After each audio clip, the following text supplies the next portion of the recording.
Bonsoir, bienvenue à Café Noir, à notre regard sur le monde. Je suis Gilbert Daouet des éditions Avetar et ce soir avec Pierre Levigan, nous allons revenir sur la candidature Zemmour et nous avons donc intitulé notre tour de table le mystère Zemmour. Finalement, on ne sait pas grand-chose de ce candidat. Quand il était chroniqueur au Figaro Magazine, il se présentait comme, et je le cite, juif pied noir. Et maintenant, comme candidat, et je le cite à nouveau, il se présente comme juif berbère, pied noir par agrégation. Franchement, je ne sais pas ce que ce terme veut dire. On sait que sa famille a quitté l'Algérie avant 1962 et qu'il est né en 1958 à Paris. Lui-même nous a dit qu'il a un prénom public, Eric, et un nom pour la synagogue, Moshe, Moïse. Franchement, pour quelqu'un qui se dit assimilé, il insiste beaucoup sur ses origines, desquelles il semblerait il ne s'en est pas défait. Drôle d'assimilation. Par contre, on ne sait rien de sa famille, à part qu'elle vient d'Algérie et que Zemmour, en berbère, veut dire Olivier. Mais la question que beaucoup se posent est originaire d'où en Algérie? Il serait intéressant de le savoir. Des fois, l'humeur court qu'elle pourrait venir de la région de Zamora en Espagne et que donc elle ferait partie des populations qui ont préféré quitter l'Espagne lors de la Reconquista pour se mettre sous la protection bienveillante de la Sublime Porte. Il serait intéressant que les médias d'investigation qui en ont les moyens se penchent sur ce sujet, tout au moins pour permettre aux électeurs de faire leur choix en toute connaissance de choses. Cela dit, rentrons dans le vif du sujet. Alors, Pierre, selon toi, pourquoi Zemmour se présente à cette élection présidentielle? Oui, bonsoir.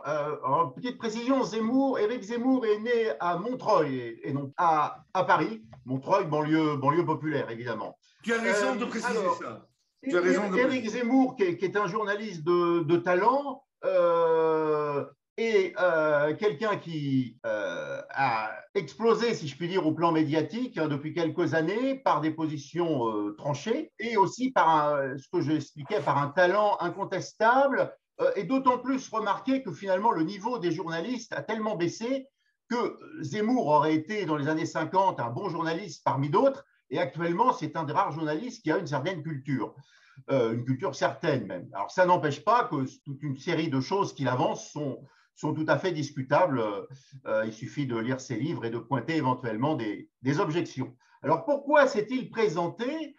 Essentiellement parce qu'il a voulu passer du polémiste aux positions tranchées à l'homme politique qui les ferait avancer, voire même triompher. Très exactement, la raison de sa candidature, c'est qu'il estime que ses idées, il y a quelques mois, n'étaient quasiment représentées que par le Front National, le Rassemblement National et Marine Le Pen, donc en l'occurrence, et que selon lui, Marine Le Pen n'est pas au niveau, ne peut que perdre, de manière aussi flagrante que ce fut le cas en 2017, avec ses 33,9% au second tour, bon, ce qui était quand même mieux que ce qu'avait fait son père en 2002, qui avait plafonné au second tour à 18%. Toutefois, donc Éric Zemmour a estimé qu'il pouvait faire mieux, d'où sa candidature à l'élection présidentielle. Voilà en deux mots ce que l'on peut dire dans un premier temps. Alors, est-ce qu'il est tombé dans un piège, Pierre? Alors, c'est un peu la question, parce qu'à vrai dire, on a un certain nombre de gens ont poussé Éric Zemmour à se présenter, et il est certain que la candidature d'Éric Zemmour affaiblit, bien entendu, celle de Marine Le Pen, mais ça, c'est le jeu de toute candidature. Hein, on prend toujours, on espère faire mieux que celui que l'on affaiblit.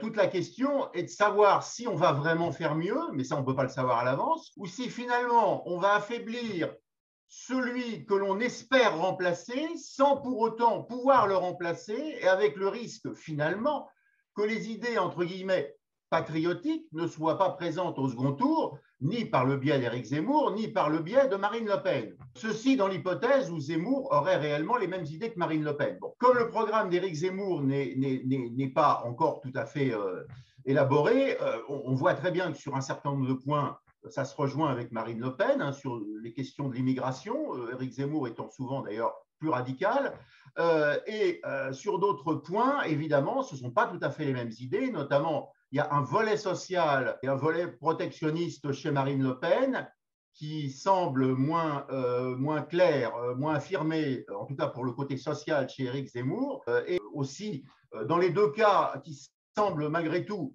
relativement difficiles à soutenir jusqu'au bout, aussi bien dans le cas de Zemmour que de Marine Le Pen, tout simplement parce que pour avoir un vrai volet économique protectionniste, relocalisateur, pour le dire d'une autre façon, démondialisateur, il faudrait rompre avec l'euro. Or, ni Marine Le Pen, depuis 2017, ne souhaiteront rompre avec l'euro. Et Zemmour lui-même dit qu'il faut rester dans l'Union européenne et avec l'euro. Il y a peut-être un piège consistant finalement à avoir poussé Zemmour, à ce qu'un certain nombre de gens ont poussé Zemmour à être candidat pour affaiblir Marine Le Pen, tout en sachant qu'Éric Zemmour ne serait sans doute pas au second tour, ce qui laissait un créneau à Valérie Pécresse, sachant que Valérie Pécresse est aussi compatible avec le système que Macron est compatible avec le système. Pierre, il faudrait quand même préciser que Zemmour, qui a accusé souvent Marine Le Pen de faire des revirements dans sa politique, il a fait un revirement depuis qu'il est candidat. Quand il était chroniqueur, il insistait que la France quitte l'euro et l'Union européenne, et d'ailleurs l'OTAN. Et maintenant, en tant que candidat, il ne veut plus quitter l'Europe, l'Union européenne, il ne veut plus quitter l'euro, et il veut quitter que le commandement militaire intégré de l'OTAN. Donc, lui-même a fait beaucoup de revirements en moins de 3 mois, quand même. C'est étonnant. Tu as raison, Gilbert, mais j'ajouterais que ces revirements, ou en tout cas ces évolutions, ne datent pas de 3 mois, elles datent de plusieurs années. C'est-à-dire qu'en d'autres termes, il y a 10 ans, Zemmour, qui n'envisageait à l'époque certainement pas de se lancer en politique, était clairement souverainiste, et parfois avec des positions assez proches de celles de Jacques Sapir, ou parfois avec celles de quelqu'un d'atypique comme Emmanuel Todt. Voilà. Et il a évolué pour insister de plus en plus sur la critique de l'immigration, essentiellement, d'ailleurs, non, parce qu'il y a aussi une forte immigration qui n'est pas forcément bien intégrée, qui vient d'Europe de l'Est, mais la critique de Zemmour, c'est essentiellement une critique de l'immigration arabo-musulmane, et plus encore une critique de l'immigration algérienne. Et il se trouve qu'effectivement, Zemmour est devenu, depuis 5 à 10 ans, de moins en moins souverainiste et a gardé ce qui n'était au départ qu'un élément parmi d'autres, la critique de l'immigration. Et effectivement, il a complètement abandonné la sortie de l'Union européenne, la sortie de l'euro, en reprenant les thèses qui n'ont jamais rien donné, qu'avait déjà défendu il y a 5 ou 6 ans Laurent Wauquiez, de changer l'Europe de l'intérieur. On voit ce que ça donne. Ça ne donne strictement jamais rien. Plus cette idée baroque de quitter le commandement intégré de l'OTAN sans quitter l'Alliance Atlantique, ce qui n'a aucun sens parce que avec l'article 5 du traité de l'Alliance Atlantique, nous sommes solidaires de tout pays de l'Alliance Atlantique qui serait attaqué. Donc ça n'a pas d'intérêt et c'est même négatif de quitter le commandement intégré. Ce qui est utile, ce qui est nécessaire, c'est de quitter l'Alliance Atlantique. Là, il faut être extrêmement clair. Toute autre solution est une imposture et nous met en position de faiblesse puisque finalement, les rares avantages de la participation à l'OTAN, nous les perdrions si nous quittions le commandement intégré. Donc, autant dire que la position de Zemmour, là, n'est pas cohérente et le journaliste Zemmour devrait critiquer l'incohérence de la position prise par le politique Éric Zemmour sur ce point consistant à quitter l'OTAN. Nous ne sommes plus à l'époque du général de Gaulle en 1966. Le contexte a changé. Il n'y a plus de menace d'invasion soviétique. C'est la Russie. Vladimir Poutine a d'autres priorités. Il sait très bien qu'il n'a pas les moyens d'envahir l'Europe. À supposer qu'il en ait le goût, ce qui n'est certainement pas le cas, et il n'est pas fou. En fait, c'est une très bonne transition pour la prochaine question. Alors, est-ce que le politique Zemmour est inférieur au chroniqueur Zemmour? Incontestablement oui, parce que le politique Zemmour a beaucoup moins de liberté. Il se rend compte qu'une campagne, ça peut être extrêmement violent. Il a subi des attaques très violentes de certains secteurs du CRIF notamment. Et donc, il se trouve qu'effectivement, il fait une campagne un petit peu plus ambiguë que les propos qui étaient très clairs de la part du journaliste. Et effectivement, le politique n'a pas la capacité, la vigueur du polémiste et du journaliste et de l'écrivain Zemmour. Il se trouve aussi que la grande faiblesse d'Éric Zemmour, c'est qu'il n'a pas de staff, ou en tout cas, on ne connaît pas son staff. Il y a certes sa collaboratrice brillante, Sarah Knafo, qui est énarque, qui est une femme intelligente, qui est une femme d'ailleurs qui s'inquiète certainement de la violence de la campagne et aura sans doute tendance à écarter les éléments venus d'une droite radicale, qui se sont ralliés pour certains à Éric Zemmour. Mais il n'y a pas de staff, si vous voulez, il n'y a pas un économiste autour de Zemmour, il n'y a pas un futur ministre de l'Intérieur, il y a un manque d'équipe.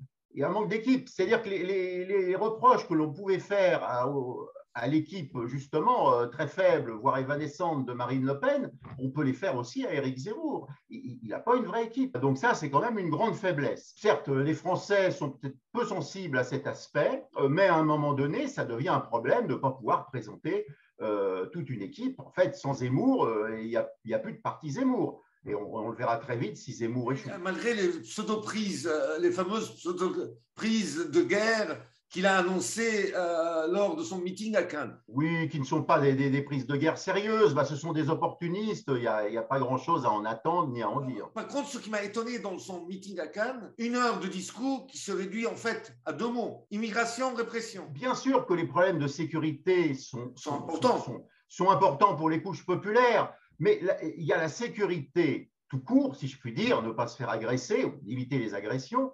Il y a la sécurité culturelle, faire en sorte qu'un certain nombre de Français qui se sentent agressés par le changement de leur mode de vie se sentent moins agressés, mais le changement du mode de vie des Français ne se limite pas à l'immigration. C'est aussi la fin des petits commerces, l'extension indéfinie des supermarchés, la civilisation de la voiture, la suppression des cafés par la crise du Covid. De nombreux cafés ont fait faillite, ne rouvriront pas. Là, le changement du mode de vie des Français, c'est tout cela. Ce n'est pas seulement l'immigration, c'est aussi l'immigration, mais pas seulement. Et puis, il y a quand même aussi quelque chose qui est important pour le peuple de France, pour les couches les plus populaires, pour la majorité du peuple de France, c'est la sécurité sociale, au sens large, bien entendu. Je ne parle pas que de l'organisme, je ne parle pas que de l'URSSAF, mais j'entends par là la sécurité des conditions de vie. Et ben ça, c'est important. C'est le fait qu'un certain nombre de gens n'arrivent pas à vivre normalement, avec notamment la hausse du prix de l'essence. Il suffit d'être un peu attentif à ça. Quand une retraitée a une retraite de 900 € et qu'elle est obligée, parce qu'habitant en province, de prendre sa voiture pour faire ses courses à l'hypermarché, qui est le seul magasin au prix pas trop élevé qui subsiste, eh bien, il y a un problème très concret pour boucler les fins de mois. Et ça, ce n'est pas de la démagogie que de parler de ça, c'est la vie quotidienne de 70 ou 80% des Français. Or, là-dessus, Zemmour est né, certes, dans un milieu tout à fait populaire, mais Éric Zemmour, depuis, gagne très bien sa vie. Tant mieux pour lui, c'est très bien. Mais je crois qu'il a complètement perdu de vue qu'un Français sur 2 gagne moins de 1 700 € par mois net. Donc ça, c'est une réalité qu'il ne prend pas en compte. Quelque part, il est devenu hors sol. Je pense franchement qu'ils sont fous. Mais cela étant, le meeting de Cannes aussi a été très intéressant. Ce qui m'a surpris, il n'y avait pas de personnalité du lieu qui était présent pour adresser les spectateurs. Et j'ai eu l'impression que c'était un public très bourgeois de droite réactionnaire. Il faut quand même être réaliste. Cannes, ce n'est pas Montreuil, pour parler de la ville où est né Éric Zemmour. Franchement, évidemment, à Cannes, on n'a pas le peuple profond, on n'a pas l'artisan plombier. Hein, enfin, il y en a quelques-uns, mais c'est quand même pas la majorité. Si vous voulez, on est quand même effectivement dans un monde assez privilégié. Je crois aussi qu'autour de Zemmour, il n'y a pas de gens qui attirent son attention sur la nécessité de proposer des choses pour le monde populaire. Là, il y a une sorte d'autisme. Et surtout, il se trouve qu'en l'occurrence, sans doute par effet de concurrence, et tant mieux, il se trouve que Marine Le Pen, en ce moment, essaye de proposer des choses un petit peu sectorielles, un petit peu en fonction des difficultés que peuvent rencontrer certaines couches de la population. Alors, on peut dire que ça fait catalogue, mais moi, je trouve pas inintéressant, à un moment donné, d'être capable d'avoir des réponses concrètes à des situations concrètes. Sur, par exemple, les parents qui s'occupent bénévolement d'enfants handicapés et qui sont obligés, par exemple, de consacrer donc du temps bénévole qu'ils ne peuvent pas consacrer à un travail rémunéré. Bon, là-dessus, on a pu voir que Marine Le Pen faisait des propositions. Encore une fois, être président de la République, c'est pas avoir un catalogue de propositions cas par cas, mais c'est tout de même être capable de décliner des choses concrètes par catégorie, en fonction de typologie sociale, de problématiques précises. Or ça, il se trouve qu'effectivement, sous l'effet sans doute de la concurrence Zemmour et de son discours uniquement axé finalement sur l'identité culturelle et l'identité historique de la France, il se trouve que Marine Le Pen décline un certain nombre de propositions concrètes qui sont intéressantes. Voilà, mais effectivement, là, on a un parti d'un côté avec Marine Le Pen qui a quand même quelques conseillers régionaux, un petit ancrage local qui est faible, hein, il faut être réaliste là-dessus, mais qui existe quand même, et qui est par contre totalement inexistant dans le cadre du parti Reconquête d'Éric Zemmour. Et par ailleurs, le nom Reconquête, ça ne veut pas dire grand-chose pour le peuple. Tout le monde comprend que c'est la reconquête, la Reconquista espagnole, mais franchement, pour le peuple de France, c'est pas très parlant. Ça ne lui parle pas. C'est pas sa question. C'est un slogan d'intellectuel, il faut bien le dire. C'est un slogan, c'est le nom d'un parti, mais qui sonne comme un slogan d'intellectuel. Absolument. Pour conclure, selon toi, à quoi sert Zemmour? L'hypothèse optimiste qu'on pouvait avoir au début, parmi d'autres, ça aurait été de créer un bloc patriotique avec le Front National, en essayant éventuellement, bien entendu, de passer devant, mais sans l'ignorer, puisqu'il est quand même clair qu'il y a encore une bonne partie de l'électorat populaire qui est favorable au Rassemblement national, et en l'occurrence pour les présidentielles, à la candidature de Marine Le Pen.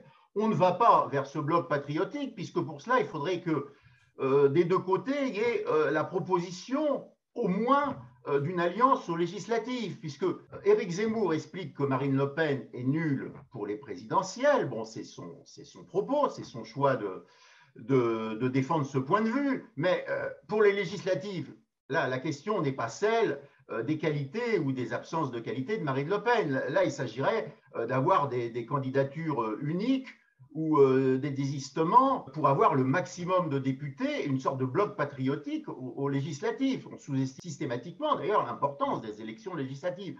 Or, il est clair que Éric Zemmour ne s'engage absolument pas dans un bloc patriotique avec Marine Le Pen, avec éventuellement Dupont-Aignan, Florian Philippot, etc. Voilà. Donc, pour le coup, à quoi sert Éric Zemmour? Ça peut être à affaiblir Marine Le Pen pour permettre à Pécresse de passer en tête et d'être au second tour. Alors là, c'est gagnant-gagnant pour le système, parce que si Macron est réélu, c'est bon pour le système. Si Pécresse est élue à la place de Macron, c'est bon aussi pour le système. C'est bon dans tous les cas, sachant que la seule différence entre Pécresse et Macron, les deux sont liberticides, mais Pécresse est peut-être plus pro-américaine, plus fanatique, ultra pro-américaine et peut-être encore plus anti-russe que Macron. Il faut le faire, hein, du reste. Hein, elle est peut-être capable d'être encore plus extrémiste anti-russe qu'Emmanuel Macron. Et Pierre, elle a démontré aussi qu'elle est, avec surtout l'incident avec Bourdin, qu'elle est beaucoup plus woke que Macron. Oui, elle est absolument lamentable. Comme niveau de démagogie, c'est sûr qu'entre Pécresse et Macron, on a un concours de vulgarité dans la démagogie incontestable. Donc, effectivement, à quoi sert Éric Zemmour? Peut-être à faire battre Marine Le Pen, plus largement qu'en 2017. Bon, il se trouve qu'à l'heure où nous parlons, nous sommes le 27 janvier, nous ne savons pas comment les choses vont évoluer jusqu'au premier tour en avril, mais il se trouve que les sondages sont assez favorables à Marine Le Pen. Elle est devant Pécresse, d'assez peu, mais d'environ 2 points, et au moins à 4 points devant Éric Zemmour. Donc, pour l'instant, il semble que l'affaiblissement de Marine Le Pen ne marche pas. La seule chose, c'est que si Marine Le Pen est au second tour, est-ce qu'Éric Zemmour se désistera pour Marine Le Pen? Il est à craindre que non. Ça sera fâcheux pour les idées patriotiques en général. Mais quand j'entends dire que de toute façon, même si Marine Le Pen est au second tour, même si elle fait 45% au second tour, le Rassemblement national est fichu, ça me laisse quand même un peu perplexe, parce que si pour le coup Marine Le Pen fait 45% alors qu'elle a fait 34% il y a 5 ans, ça sera tout de même pas négligeable comme résultat politique. Ça montrera l'existence d'un pôle, avec tous les défauts du Rassemblement national, hein, d'un pôle malgré tout d'orientation en partie patriotique et populiste en tout cas, et antimondialiste, et pour le coup sera quand même une signification politique beaucoup plus importante que ne le disent certains. Et d'ailleurs, ça pourrait permettre au Rassemblement national de faire une percée aux législatives, si Marine se retrouve au deuxième tour avec 45%. Oui, alors la percée avec le scrutin uninominal à 2 tours sera forcément limitée, Mais il n'est pas exclu qu'elle passe des 8 députés qu'elle a eu en 2017 à une quinzaine, peut-être une vingtaine, ce qui, encore une fois, dans le contexte extrêmement dur d'un scrutin majoritaire à 2 tours, ne sera pas totalement négligeable.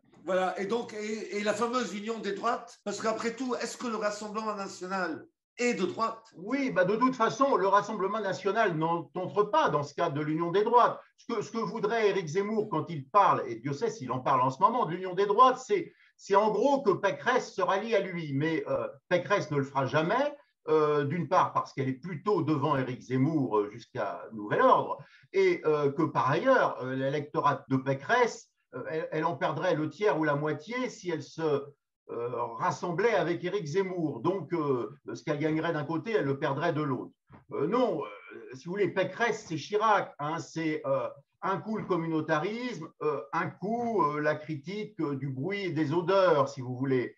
Un coup le travaillisme à la française, un coup la droite dure. C'est le pur opportunisme. Ce qui est certain, c'est qu'elle ferait une politique profondément antisociale, plus que Chirac d'ailleurs, et une politique profondément pro-américaine, voire belliciste, et c'est tout à fait dangereux. La France n'en a pas les moyens, et l'orientation belliciste pro-atlantiste de Pécresse risquerait d'être encore plus dramatique et encore plus irresponsable que celle d'Emmanuel Macron. Absolument. Et Pécresse, si elle ne passe pas au deuxième tour, elle appellera certainement, peut-être pour un poste dans un gouvernement Macron 2, elle appellera certainement à voter pour Macron et bloquer Zemmour et Marine Le Pen. Ah bah pour bloquer Marine, en tout cas, c'est certain. Et je pense aussi qu'elle appellera à voter Macron pour bloquer Zemmour au cas où Zemmour serait au second tour, ce qui n'est pas au jour d'aujourd'hui l'hypothèse la plus probable, mais on ne sait jamais. Voilà, bon, ça sera la parole de la fin. Je te remercie.